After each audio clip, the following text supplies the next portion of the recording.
September 9th, 2025, SEBI just opened up a completely new investment pathway for AIF investors. For the first time, you can now co-invest alongside your AIF through dedicated co-investment schemes within the AIF structure itself. Hi everyone, I'm Parth from Navigate AIF and I break down complex AIF regulations into actionable insights for fund managers and investors.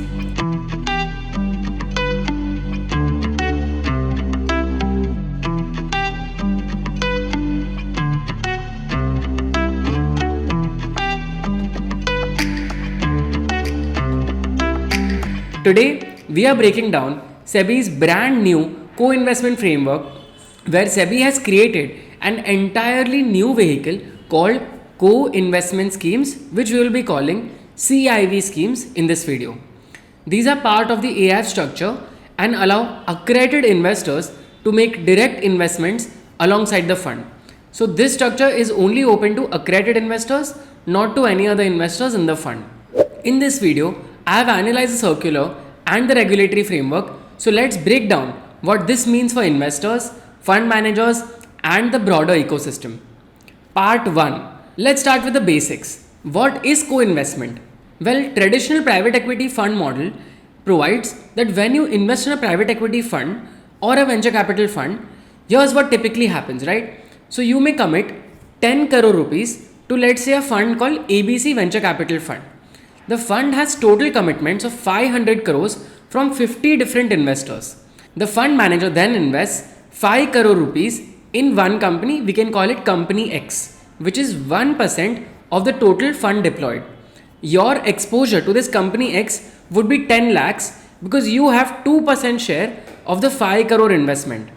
Also, you will pay a 2% management fee annually on your 10 crore capital commitment, and you will also pay a 20% carried interest on profits above hurdle rate on this investment opportunity by the fund. Now let's look at what happens if the fund offers you co-investment. So the fund manager would call you and say, hi, we are investing in company X and this is one of our highest conviction deals. Would you like to invest directly alongside us? So this is typically called co-investment. So here's what happens in this scenario. You still have your 10 crores in ABC Venture Capital Fund. The fund would still invest 5 crore rupees in company X and you would accordingly have a 10 lakh rupee exposure to company X through the fund.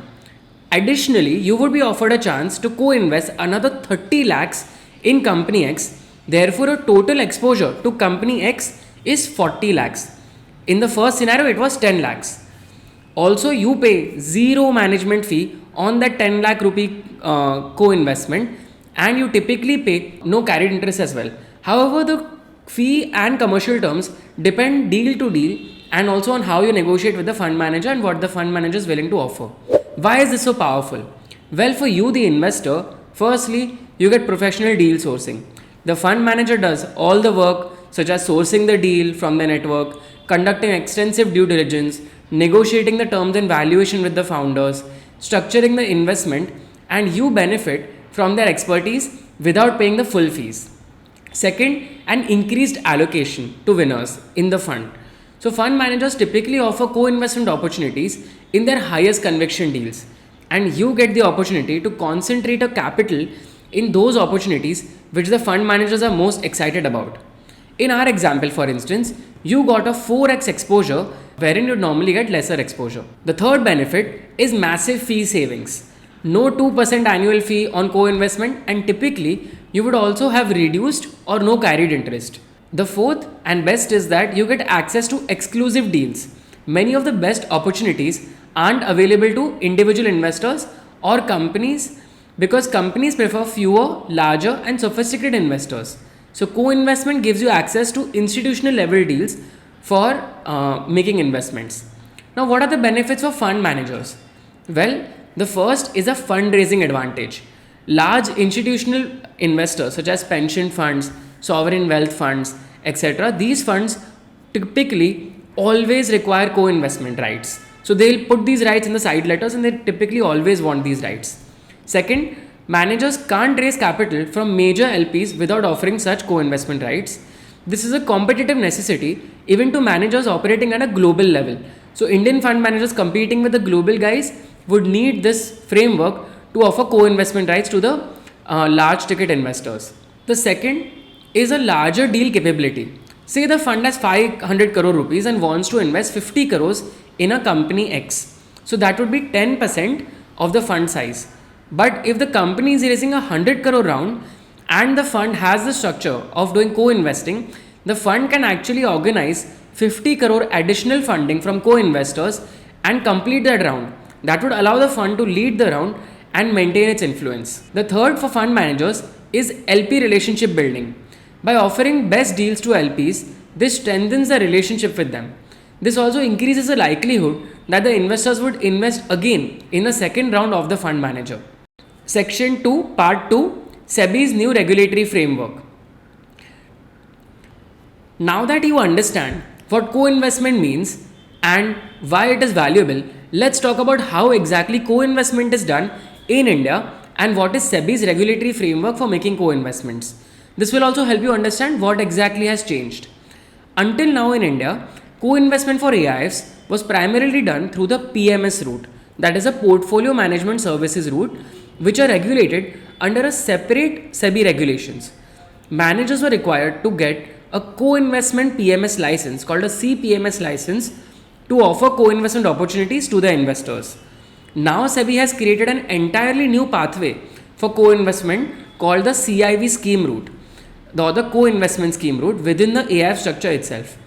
After this framework, AIFs will now have two options. They can either invest in existing CPMS route that they already have, or they may invest through the new CIV scheme route within the AIF structure. The key regulatory principle here is that a manager must choose only one route per investor per deal. The manager cannot use both the PMS and CIV route simultaneously for the same investment for the same investor. This prevents regulatory arbitrage and reduces complexity. Part 3. How do co-investment schemes actually work? So this is part 3.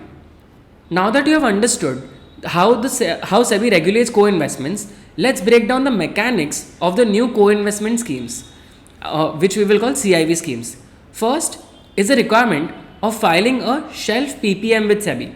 So SEBI has actually provided a standardized template of the shelf PPM in the circular itself, and this is crucial because it is a single document that has to be filed with SEBI and it covers all the future co-investment opportunities that will be offered by the fund. One document to cover all opportunities by way of launching CIV schemes. Think of it kind of as a master agreement for co-investments. Once the fund is filed, once this shelf PPM is filed, the fund can launch multiple CIV schemes without refiling the PPM again and again. And as I said, the template of this PPM is available in the circular itself for your reference. To give you an overview into what this shelf PPM looks like, it must include the principal terms relating to co-investments, the governance structure, regulatory framework, eligibility criteria for investors, allocation methodology, fee structure, distribution waterfall, conflicts of interest, and many other things provided in the template. Let me now discuss the filing requirements of this shelf PPM. The manager must file the shelf PPM with SEBI through a merchant banker and is required to pay a fee of rupees 1 lakh for filing this shelf PPM. SEBI will thereafter provide comments that have to be incorporated in the PPM, and then you can start launching CIV schemes. What is the operational structure of CIV schemes? The operational structure of CIV schemes has also been prescribed in the shelf PPM. Each CIV scheme gets separate bank accounts and demat accounts.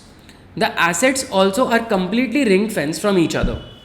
There must be only one CIV scheme per investee company, and each CIV scheme must be linked to a specific scheme of the main AIF. Next, who can actually participate in CIV schemes? As I said before, only accredited investors or deemed accredited investors of category 1 and 2 AIFs can participate in CIV schemes. So what are deemed accredited investors? Deemed accredited investors include the central government or state government or development agencies of funds launched by the central government and state government, category 1 FPIs, QIBs, and others. Sovereign wealth funds are also included in deemed accredited investors. Importantly, to launch a CIV scheme, The investors who get access to co-investment opportunities must be existing investors in the primary investment as well. As an investor, you can't participate in a CIV scheme if you were excused or excluded or you defaulted in the main investment itself. Part 4, Investment Limits and Restrictions. So what are the investment limits and restrictions prescribed by SEBI? First is coterminous timing. You must invest at exactly the same time as the fund. You cannot wait to see performance of the investment before deciding if you want to make a co-investment in that investee company. This is to prevent cherry picking after the investment is made. Second is coterminous exit as well. The CIV scheme must exit when the fund exits from the investment. It cannot hold longer hoping for more upside. The third is same or worse terms than the fund. The co-investment terms cannot be better than the fund's terms. The CIV scheme must be offered the same price, the same rights, and the same conditions. This is done to prevent conflicts of interest. The next and the most interesting is the 3x rule. The total co-investments of one investor in an investee company across CIV schemes cannot exceed 3 times of the contribution made by the investor to the main AIF's investment in that company. So this may sound a little complex. Let me break it down with an example. Say the main AIF scheme invests rupees 10 crores in company X and you contributed 1 crore out of that. So you contributed 10% of the scheme's corpus. Then the maximum that you can co-invest through a co-investment scheme or through multiple co-investment schemes would be 3 crores in company X. However, there are certain exemptions from this 3x rule. These are institutional investors which can co-invest unlimited amounts. These would be multilateral or bilateral DFIs, that is developmental financial institutions like IFC, ADB, etc., state industrial development corporations, and government entities which are central, state, or foreign, including central banks, sovereign wealth funds, etc. The next is the no borrowing rule. Co-investment schemes cannot borrow funds directly or indirectly, and they cannot take leverage of any kind.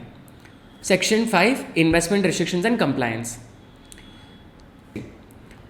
Now we will talk about the investment restrictions and compliance prescribed by SEBI to prevent abuse of the CIV structure. The first is that CIV schemes are not permitted to make investments which would give investors indirect exposure that they can't get directly. For example, foreign investors can't use the CIV scheme to bypass the FDI restrictions. The second is CIV schemes are not permitted to make investments which would trigger additional regulatory disclosure if made directly. And the third is CIV schemes are not permitted to make investment which if made directly would not allow the investee company to receive investment from that particular investor. An example here is defense sector restrictions for certain foreign investors. Now let's talk about expense sharing. All co-investment expenses shall be shared proportionately in the ratio based on the respective investment amounts between the main scheme and the CIV schemes. Any expenses associated with co-investment shall be divided proportionately between the scheme of the AIF and the CIV scheme in the ratio of their investments. What about the distribution rights? The investors of a CIV scheme shall have the rights in the investment of the CIV scheme and in the distribution proceeds of that particular investment pro rata to their contribution in the CIV scheme.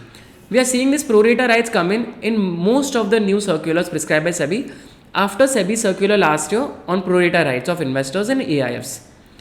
The exception to the pro rata right is for co-investment scheme towards the carried interest or additional returns that may be provided to the manager, sponsor, or employees, directors, partners of the manager of the AIF. The implementation standards from the Standard Setting Forum, that is the SFA, are yet to be released and will provide more guidance into making co-investment through co-investment schemes. The bottom line is that SEBI's new co-investment framework, complete with a standardized shelf PPM, represents a very thoughtful attempt to formalize what's often informal globally. This framework, combined with the angel fund reforms, shows that SEBI is serious about institutional grade standards across the AIF spectrum. The question isn't whether this is good regulation or bad. It clearly is good regulation, but whether the ecosystem is ready for this level of formalization.